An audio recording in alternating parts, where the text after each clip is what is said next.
Sejam bem-vindos a mais um Diálogos, o programa da TV Unesp que está no ar há 5 anos, trazendo divulgação científica e institucional, com entrevistas e reflexões de temas de interesse da sociedade.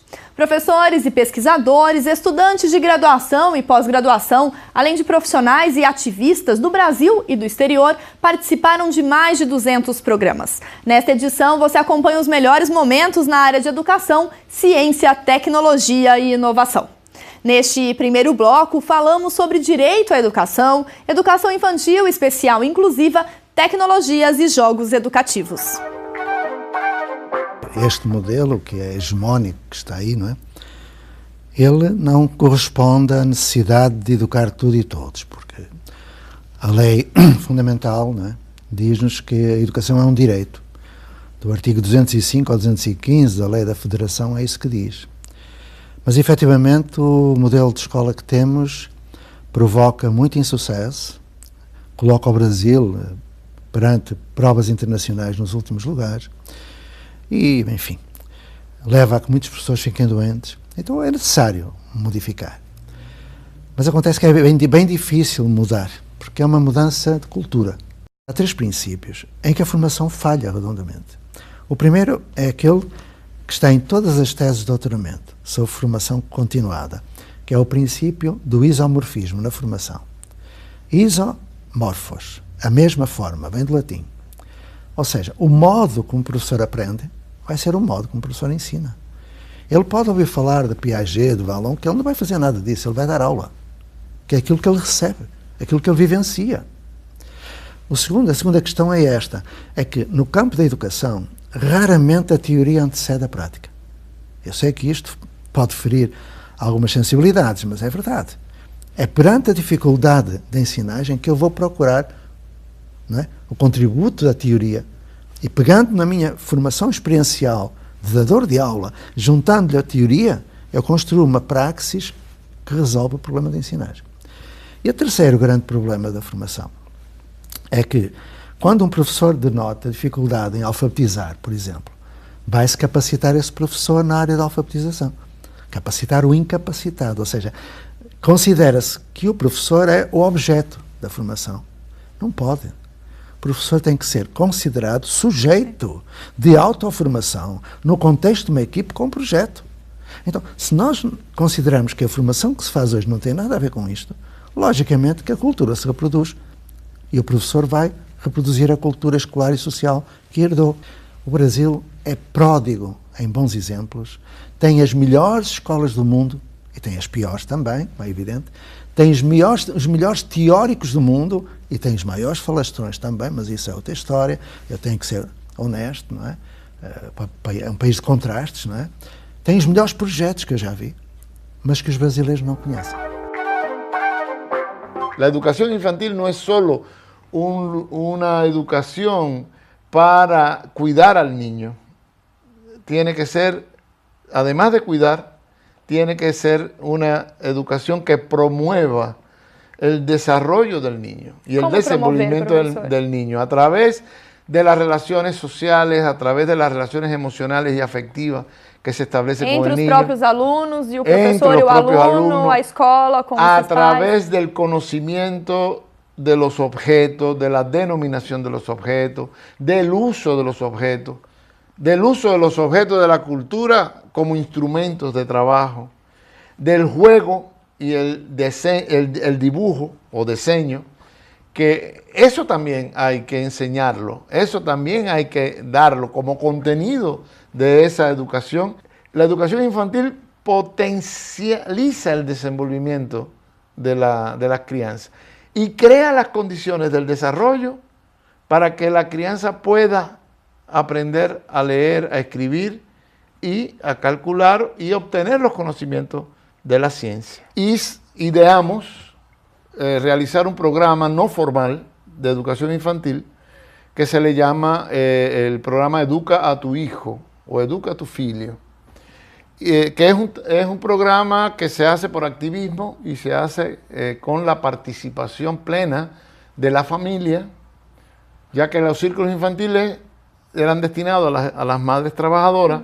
El programa Educa a tu Filho puede ser De dedicado inserir os pais a nessa los dinâmica padres escolar. y las madres que no trabajan.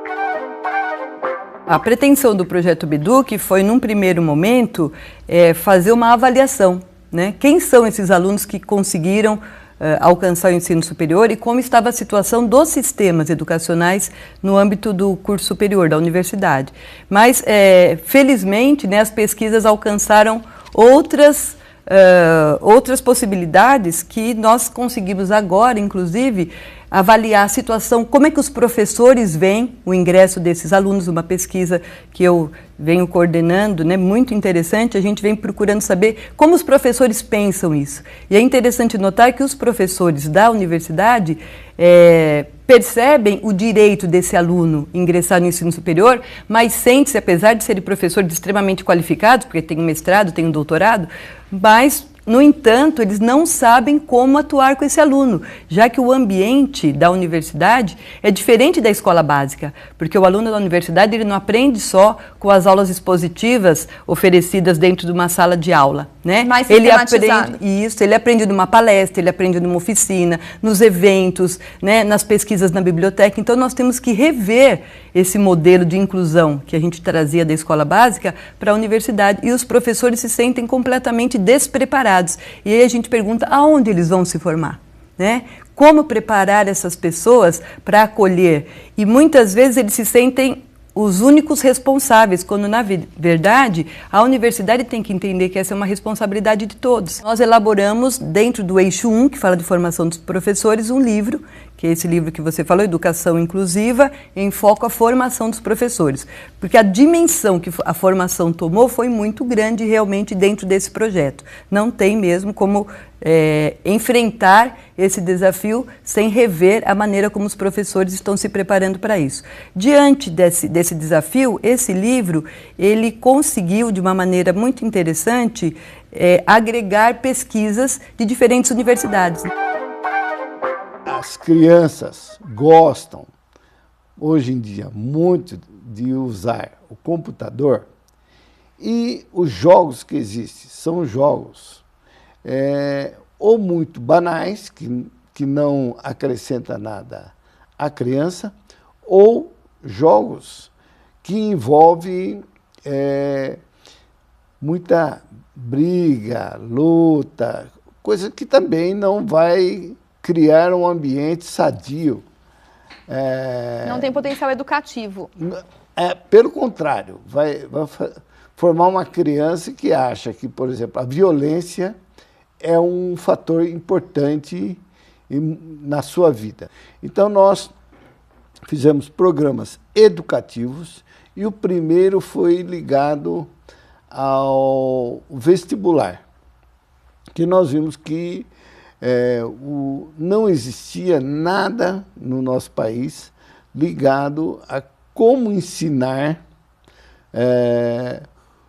a criança para entrar na universidade. Então, era um software muito simples e funcionou muito bem. A receptividade foi enorme. Com isso, nós contratamos profissionais de computação, professores, e inclusive fizemos testes em sala de aula para ver a recepção dos alunos, e hoje em dia nós temos já 4.600.000 acessos. E no próximo bloco o tema é inovação. O Diálogos vai para um breve intervalo e já volta.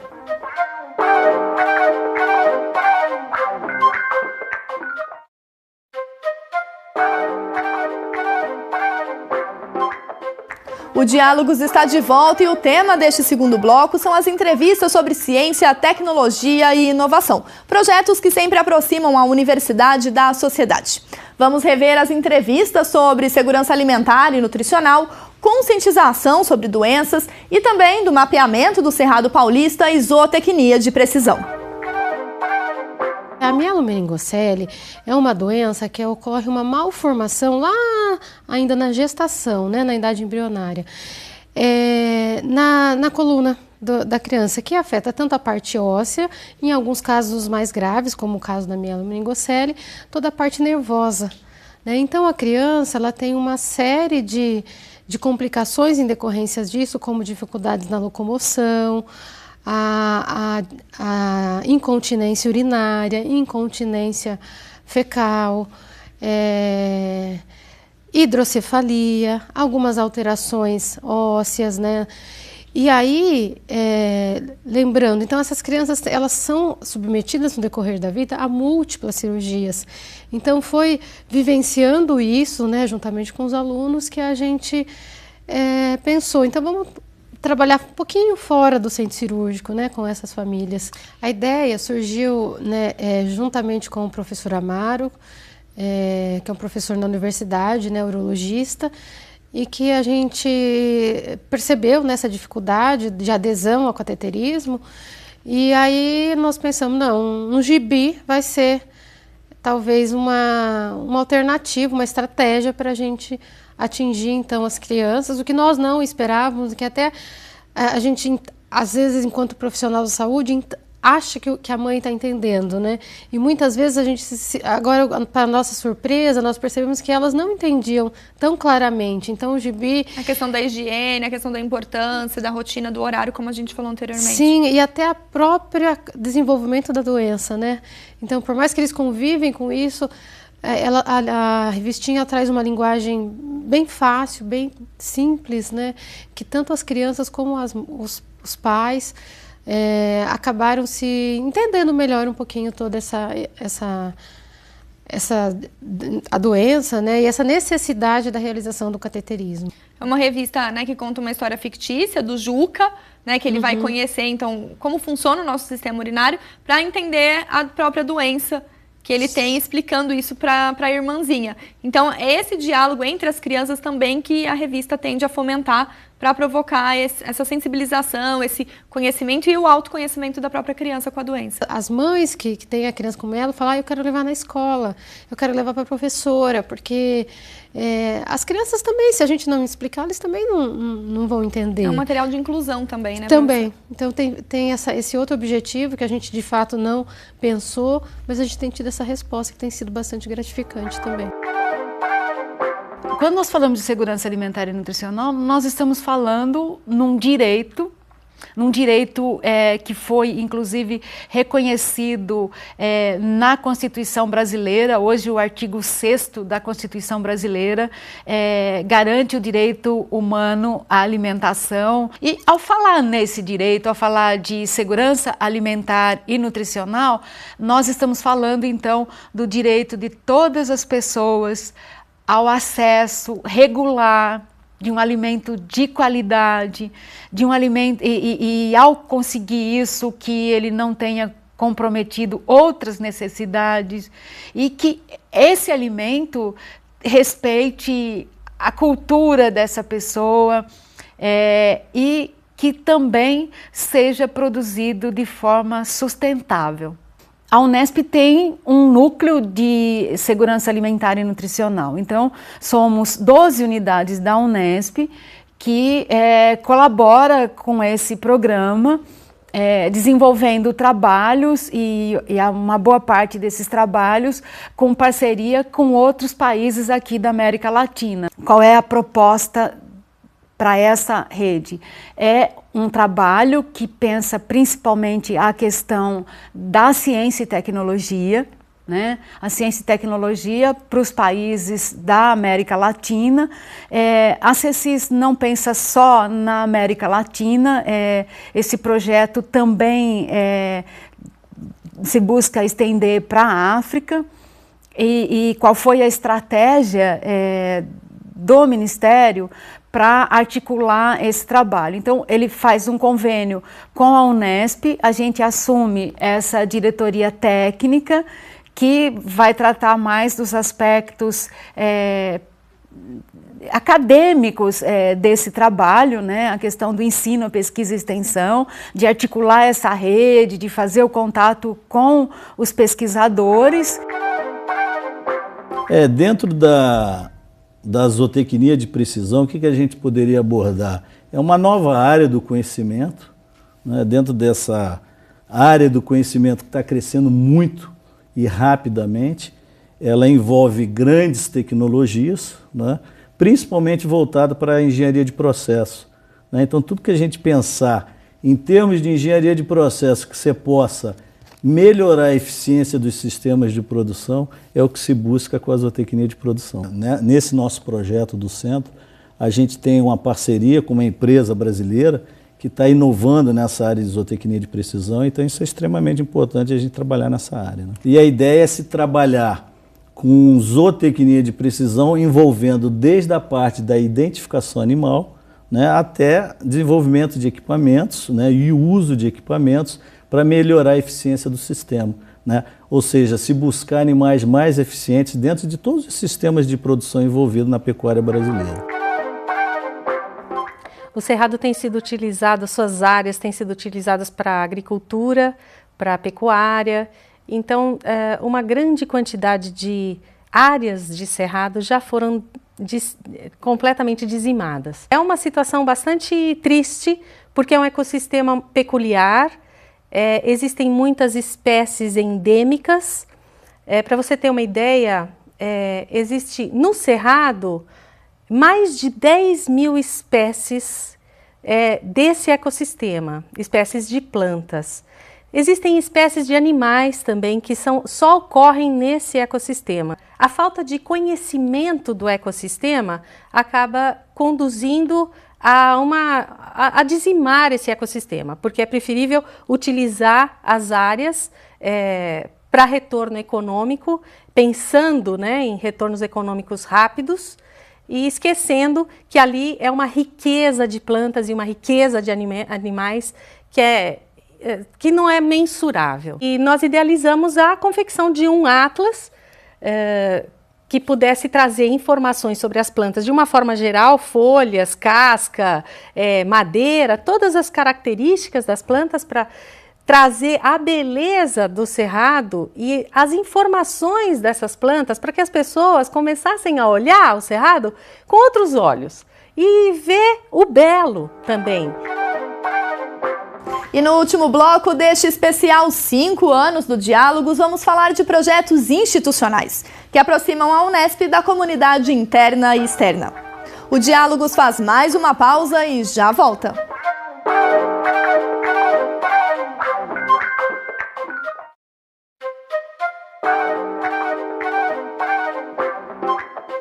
O Diálogos Especial 5 anos com o tema Educação, Ciência e Tecnologia está de volta. A Unesp completa 40 anos de história este ano e nas suas 34 unidades são desenvolvidos projetos que integram ensino, pesquisa e extensão. Aqui no Diálogos, uma de nossas propostas é fazer a divulgação institucional. Vamos acompanhar questões de internacionalização e popularização da ciência e também índices que mostram o impacto da nossa universidade nas 24 cidades do estado de São Paulo. Interessava saber como é que a Unesp, além da sua função social, que é formar profissionais, qual que é o impacto que ela tem nos municípios onde ela está presente. Uma vez que a Unesp tem uma distribuição geográfica bastante peculiar. Ela está presente hoje em 24 municípios, né, sendo 23 do interior do estado de São Paulo. Né. Então, é saber qual que é o impacto que os gastos dos alunos, dos professores, dos funcionários, das unidades têm no município. Esse é o objetivo principal da pesquisa. Eu faço alguns cálculos, baseado em pesquisas que foram feitas anteriormente.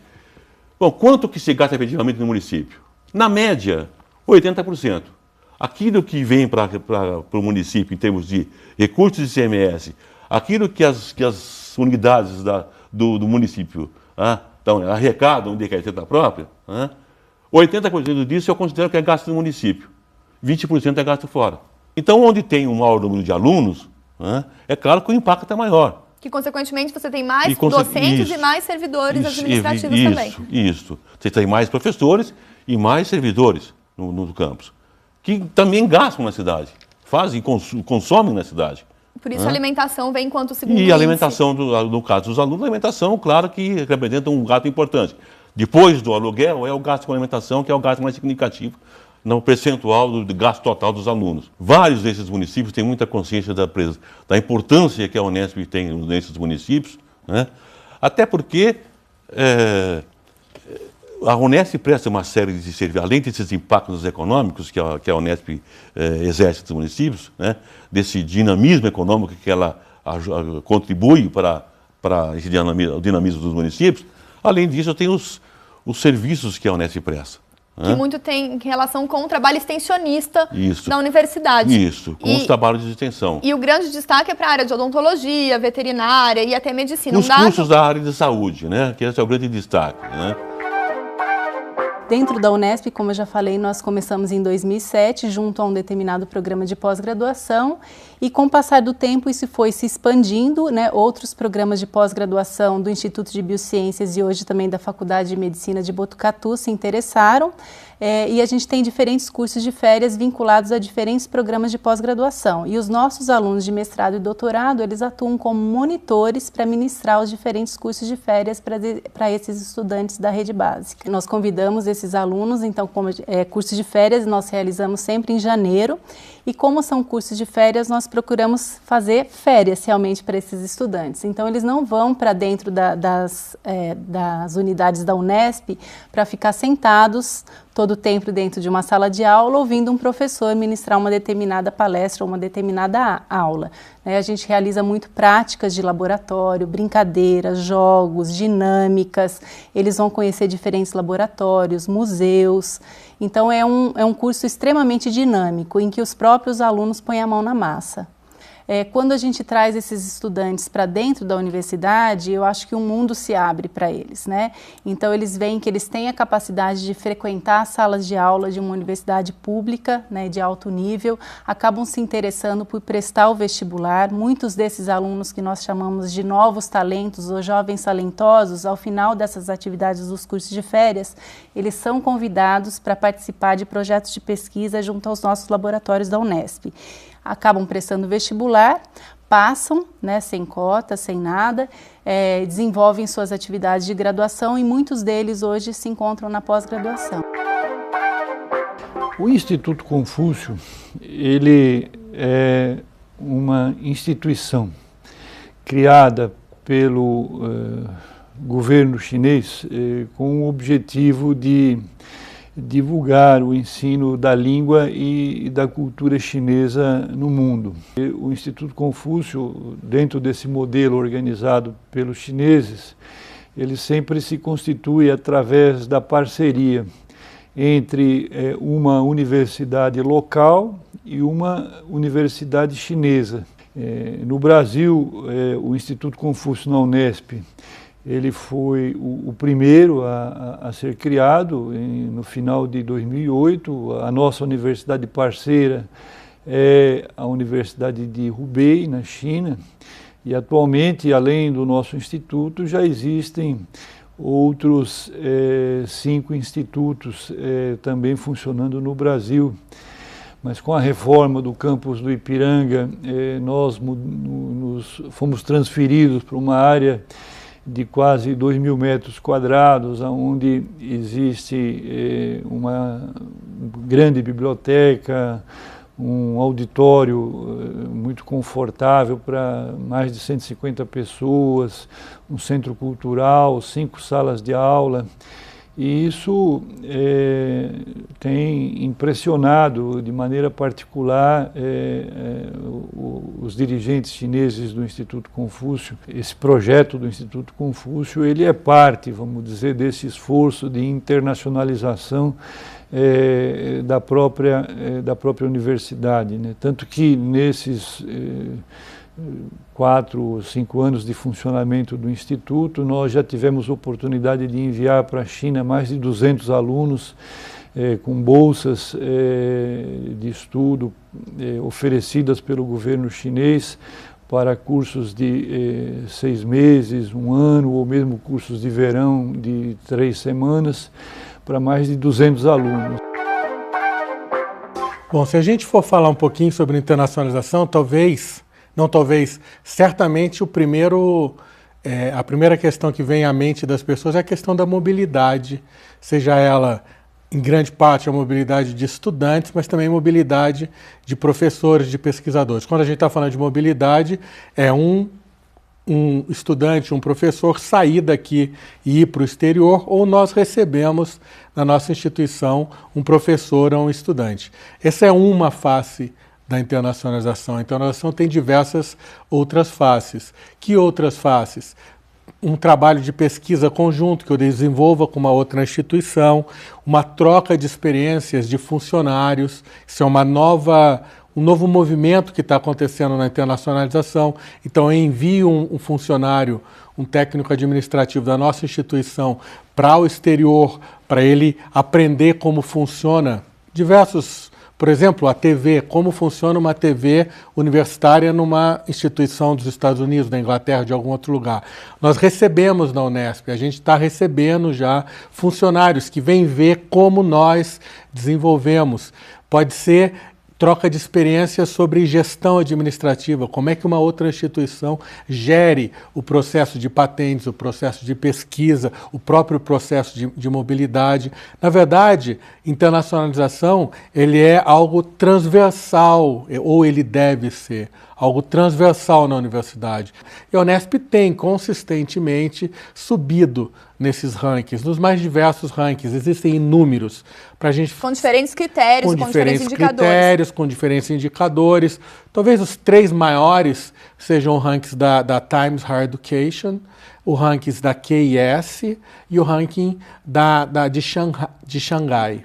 Nos 3 rankings a gente ocupa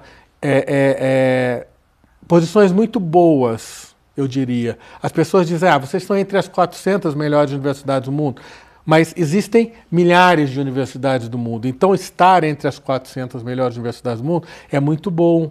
E tem situações, por exemplo, o ranking da QIS, eles estão começando a fazer rankings regionais, e a Unesp aparece no último ranking da QIS da América Latina entre as 10 melhores universidades da América Latina. Em algumas áreas, por exemplo, a agricultura, a QIS cita a Unesp entre as 50 melhores instituições do mundo na área de agricultura e agronomia. Então, eu acho que é um processo consistente que vem se desenvolvendo. Neste especial do Diálogo, selecionamos apenas algumas das entrevistas. Agradecemos a todos os convidados que participaram aqui no estúdio e fora dele no quadro Ponto de Contato. No site tem mais entrevistas sobre educação, ciência e inovação e de outras temáticas. Você pode assistir a todos os programas na íntegra. Obrigada pela companhia e até a próxima.